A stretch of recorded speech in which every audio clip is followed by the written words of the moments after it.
स्वागत है आपका। मैं हूं आपके साथ अंशिका पाठक। शारदीय नवरात्र की आपको ढेर सारी शुभकामनाएं। नमस्कार, मैं हूं रीनू यादव। शारदीय नवरात्र का आज पहला दिन है और आज घर घर कलश स्थापित किया जाएगा। नवरात्र के पहले दिन मां के शैलपुत्री स्वरूप की पूजा की जाती है।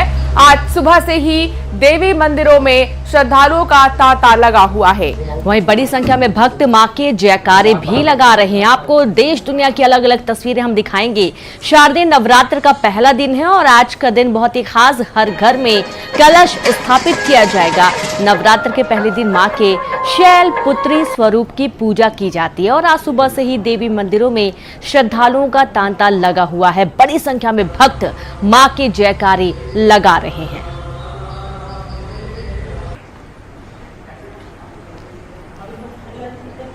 तो कुछ मंदिरों की तस्वीरें जब शारदीय नवरात्र के इस खास मौके पर पहले दिन भक्तों का पहुंचना शुरू हो चुका है। रतलाम में आस्था का महापर्व नवरात्र पर प्रसिद्ध मां कालका माता मंदिर में भक्तों का सैलाब उमड़ा है। माता के दर्शन के लिए मंदिरों में सुबह से ही भक्तों की लंबी कतारें लगी हुई हैं और इसे आस्था की त्रिवेणी कहा जाता है। यहाँ मां कालिका, मां चामुंडा और मां अन्नपूर्णा विराजित हैं। और ये तस्वीरें आप देखिए जहां रतलाम में आस्था का महापर्व नवरात्रि पर प्रसिद्ध मां कालिका माता मंदिर में भक्तों का सैलाब उमड़ा हुआ है। और सुबह से ही हालांकि 12 बजे के बाद से ही यहाँ पर कपाट खुलने का इंतजार जो है श्रद्धालु करने लगते हैं और ब्रह्म मुहूर्त में पूजा पाठ के बाद कपाट खोले जाते हैं श्रद्धालुओं के लिए।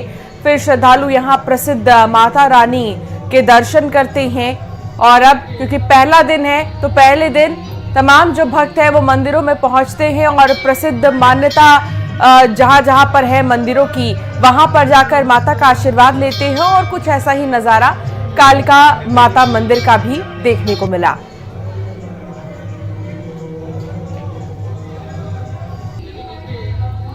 शारदीय नवरात्र का पहला दिन है।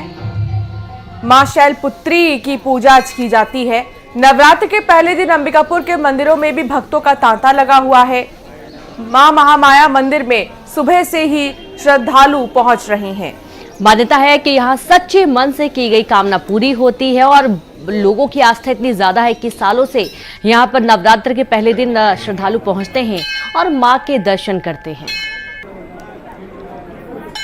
तो अलग अलग जगहों की तस्वीरें हमने आपको दिखाई है जहां मंदिरों में सुबह से ही भक्तों का आना शुरू हो चुका है। और यहाँ पर खासतौर पर महिलाओं में बहुत ज़्यादा उत्साह देखने को मिलता है। आज से 9 दिन का कई महिलाएं उपवास भी रखती हैं, कई महिलाएं पहले दिन का उपवास रखती हैं और बहुत सारी मान्यताएं जुड़ी हुई हैं। मां महामाया मंदिर में भक्तों की भीड़ आप देखिए। बहुत ही सुंदर तरीके से पूरे मंदिर प्रांगण को सजाया गया है। भक्त पहुँचते हैं, प्रसाद लेते हैं, प्रसाद बांटते हैं और भी अपनी जो मनोकामनाएं पूरी हुई होती हैं उसके अनुरूप यहाँ पर प्रसाद चढ़ाने आते हैं। और चलिए सिद्धूर करेंगे उज्जैन से संवाददाता अजय पटवा और श्रवण महंत अंबिकापुर से लाइव जुड़ गए हैं। तो सबसे पहले तो अजय के पास जाते हैं। अजय, महाकाल की नगरी में किस तरीके का नजारा देखने को मिल रहा है? आज नवरात्र का पहला दिन है। जी देखिए, उज्जैन की माता हरसिद्धि मंदिर में जो है आज नवरात्रि के पहले दिन सुबह से ही जो है भक्तों का तांता लगा हुआ है, क्योंकि 9 दिनों तक जो है माता की आराधना की जाएगी। और माता हरसिद्धि मंदिर जो है वो 51 शक्तिपीठों में से एक है और यहाँ पर माता सती का जो है दाएं हाथ का अंग गिरा था, इसलिए यह हरसिद्धि मंदिर के नाम से जानी जाती है। और साथ ही राजा विक्रमादित्य की आराध्य देवी भी हैं, इसीलिए इनके जो है पास में ही महाकालेश्वर मंदिर जो है स्थापित है, जिसे शिव और शक्ति का यहाँ मिलन होता है। तो इसी के साथ हमारे साथ में हरसिद्धि मंदिर के पुजारी हैं रामचंद्र गिरी जी, उनसे जानना चाहेंगे। गिरी जी, किस प्रकार की जो है पूजन पाठ किया जाएगा? 9 दिनों तक कैसे माता की आराधना? आज जगत के कल्याण के लिए नवरात्रि महापर्व शुरू हो रहा है और हमने प्रातः काल पूजन के साथ विश्व के कल्याण की प्रार्थना की है। माता भगवती से प्रार्थना की है कि वो करुणा बरसाए, प्रेम स्नेह सभी भक्तों को दे। आज से घट स्थापना के साथ 9 दिवसीय शारदीय नवरात्रि पर्व शुरू हो रहा है।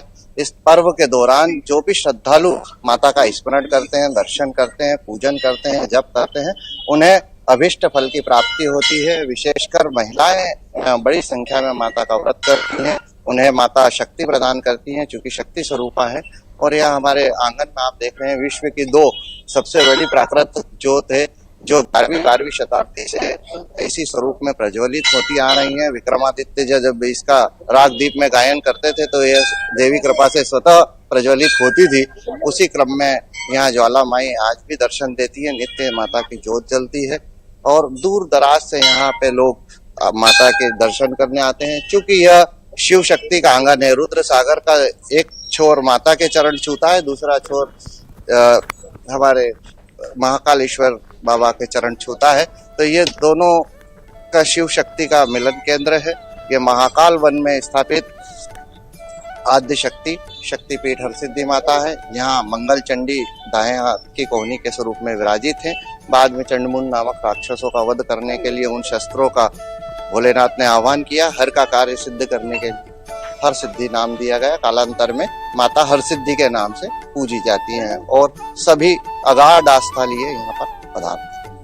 तो देखिए ये जिस तरीके से माता हरसिद्धि के मंदिर का जो इतिहास है और जिस तरीके से जब माता सती ने अग्निकुंड में अपने आप को अग्नि के हवाले कर लिया था, जब भगवान शिव क्रोध में आ गए थे और इसके बाद वो वन वन भटके थे माता सती के शव को लेकर। इसके बाद जो है भगवान विष्णु ने जो है अपने सुदर्शन चक्र से माता सती के जो शरीर के जो 51 टुकड़े किए थे, जो अलग अलग जगह गिरे थे, जो अलग अलग शक्तिपीठों के रूप में स्थापित हुए थे। तो एक शक्तिपीठ ये भी है उज्जैन का हरसिद्धि मंदिर, जहाँ पर माता हरसिद्धि के नाम से विराजमान है। हम देख पा रहे हैं कि श्रद्धालु सुबह से ही पहुंच रहे हैं और माता के दर्शन के लिए, माता को प्रसन्न करने के लिए उनके पसंदीदा चुनरी, नारियल, ये वो तमाम चीजें हैं जो लेकर श्रद्धालु पहुंच रहे हैं। ठीक है श्रवण, आप कहां पर इस वक्त मौजूद हैं, किस मंदिर में हैं, मान्यता क्या है, श्रद्धालुओं से अगर आप बात कर सकते हैं क्योंकि आज पहला दिन है।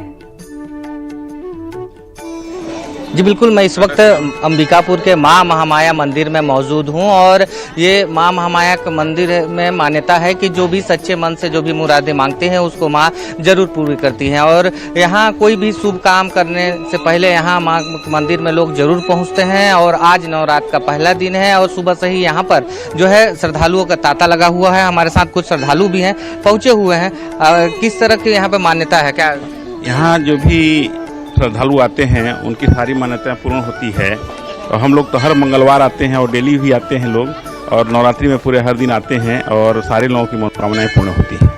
विशेष क्या रहता है आज के दिन? आज के दिन का विशेष क्या रहता है बताइए। आज के दिन के विशेष ये रहता है कि मतलब वर्ष में 2 नवरात्रि यहाँ पे मतलब पूजा होती है, एक चैत्र में और क्वार में। और क्वार में जो होता है, जो प्रथम दिवस होता है, आज महामाया की मतलब पूजन होती है और कलश की स्थापना होती है और कलश की जो ज्योतियाँ जलती हैं सभी जगह। और महामाया अंबिकापुर में बता दूं मैं कि यह महामाया आज नहीं अनादिकाल से पूजी जा रही हैं।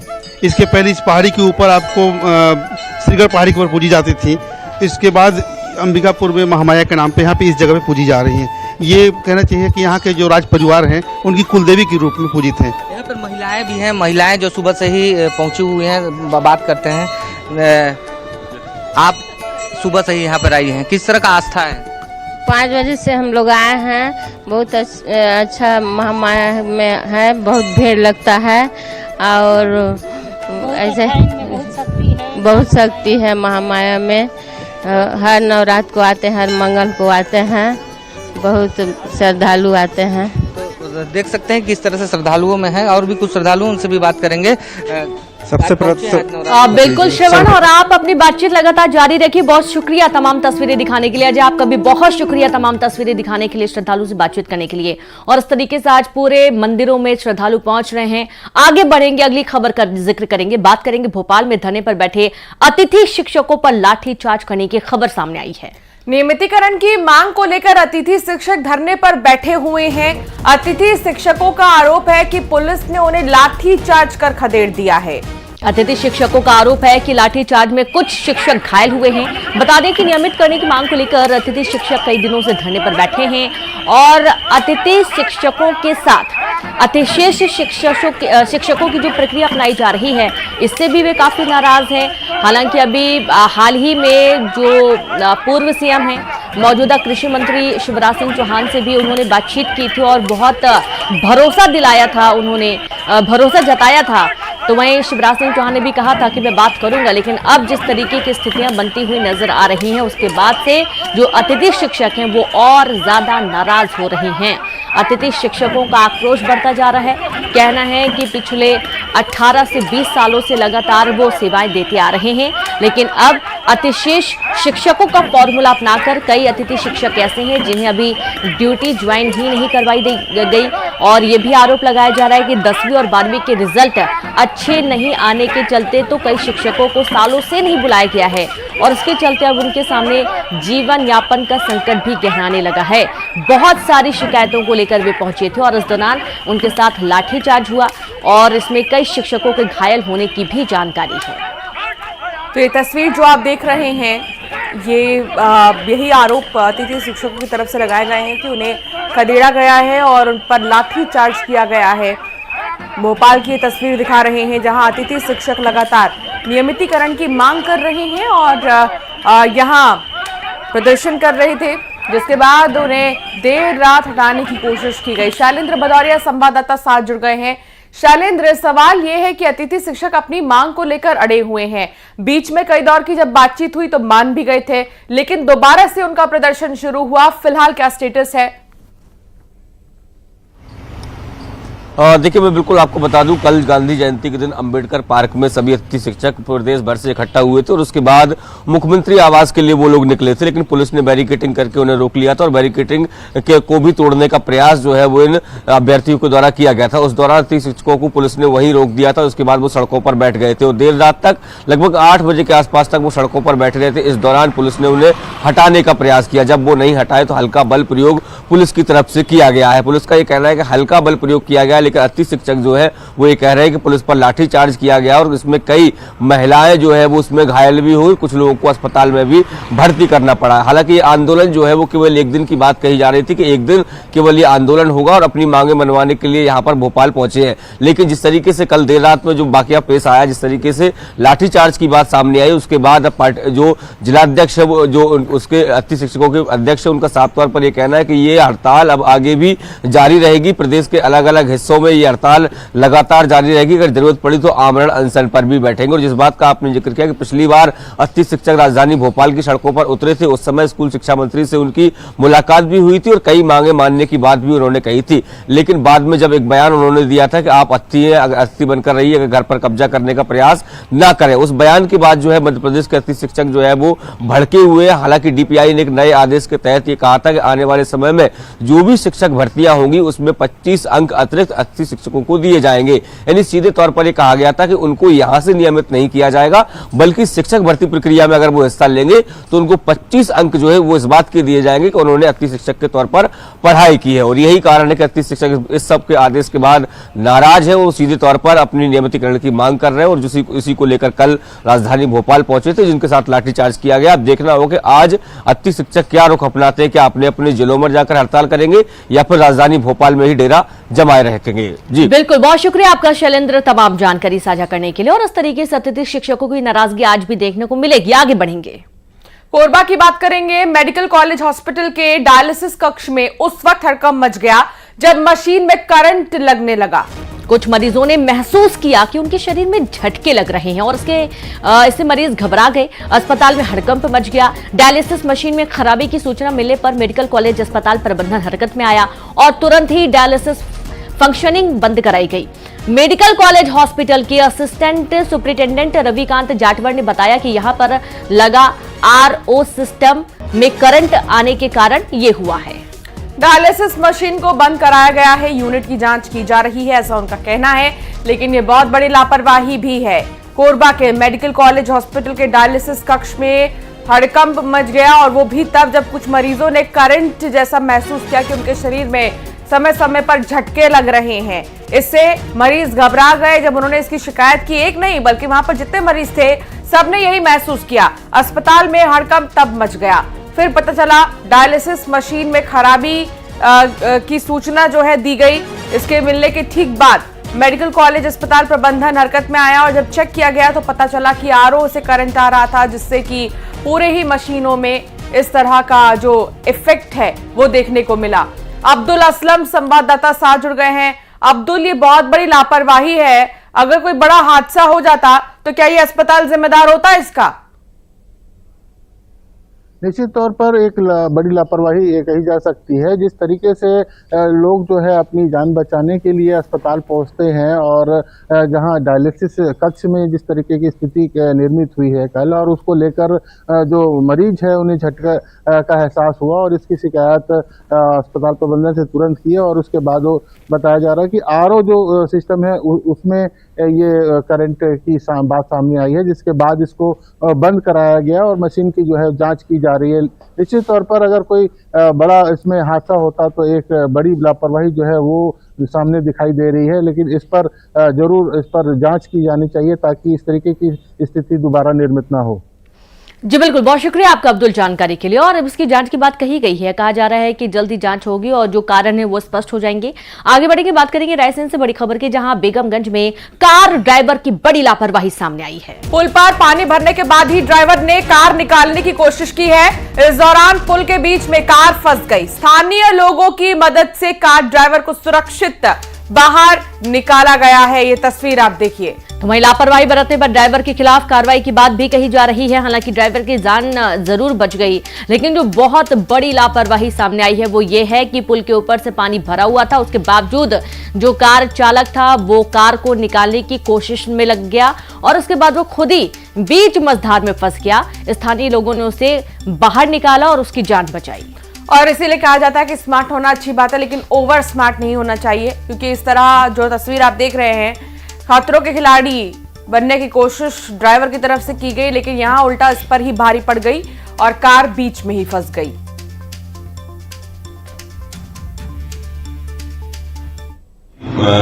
पुल पे कुछ लगभग 1.5 फीट पानी था। उस पानी को क्रॉस करते हुए एक 4 व्हीलर क्रॉस कर रही थी, जो कि जिसमें एक हैदर अली नाम के व्यक्ति बैठे हुए थे, उनकी गाड़ी थी। वो फंस गई थी वहां पुल पर पानी में। जैसे सूचना मिलने पर पुलिस मौके पर पहुंची और उस ड्राइवर को भी लेके आए हुए हैं। गाड़ी चलने की कंडीशन नहीं थी, इसलिए उसे वहीं छोड़ दिया है और इनके खिलाफ इनकी जो कार्य हैं उसके हिसाब से। बड़ी खबर इंदौर से आ रही है, जहां खातीवाला टैंक क्षेत्र के एक घर के नीचे गोदाम में भीषण आग लगने से एक शख्स की मौत हो गई। सूचना मिलते ही मौके पर पहुंची फायर ब्रिगेड की टीम ने कड़ी मशक्कत के बाद आग पर काबू पा लिया और अंदर फंसे 4 लोगों को सुरक्षित बाहर निकाल लिया। आग लगने की जानकारी पर क्षेत्रीय विधायक मालिनी गौड़ भी घटनास्थल पर पहुंची और अग्निकांड से पीड़ित परिवार से मुलाकात कर हर संभव मदद का आश्वासन दिया। तो वहीं रेस्क्यू ऑपरेशन में मौजूद पुलिसकर्मी और नगर सुरक्षा समिति के सदस्यों को डीसीपी ने 10,000 रुपए रिवॉर्ड देने की घोषणा की है।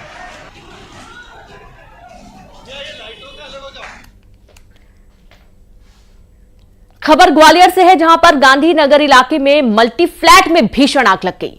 पड़ोसियों की मदद से फ्लैट में मौजूद 3 लोगों को सुरक्षित बाहर निकाला गया।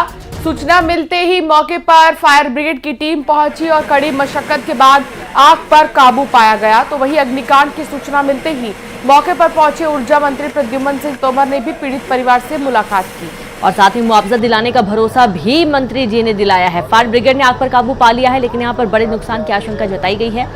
गांधीनगर इलाके में मल्टी फ्लैट में भीषण आग लगने का मामला सामने आया था।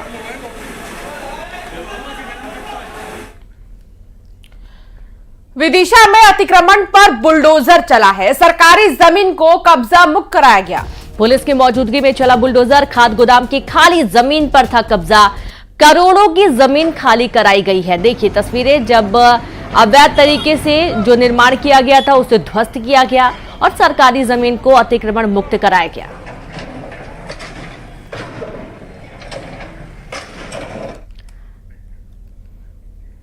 सीएम डॉक्टर मोहन यादव ने दिल्ली में जेपी नड्डा से मुलाकात की। बीजेपी अध्यक्ष जेपी नड्डा से मुलाकात हुई है।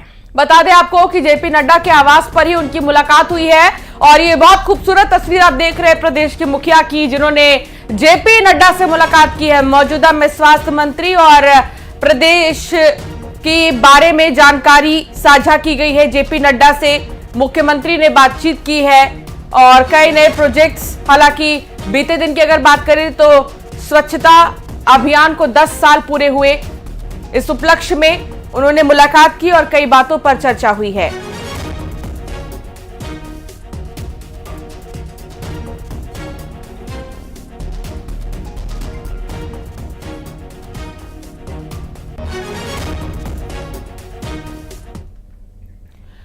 पीएम मोदी ने स्वच्छ भारत अभियान को लेकर न्यूज 18 की डॉक्यूमेंट्री की तारीफ की। पीएम मोदी ने अपने पोस्ट में लिखा है कि सामूहिक कोशिश समाज में बदलाव के मामले में चमत्कार ला सकती है। न्यूज 18 की डॉक्यूमेंट्री की तारीफ करते हुए कहा कि यह स्वच्छ भारत अभियान के 10 सालों की यात्रा का अच्छा संकलन है।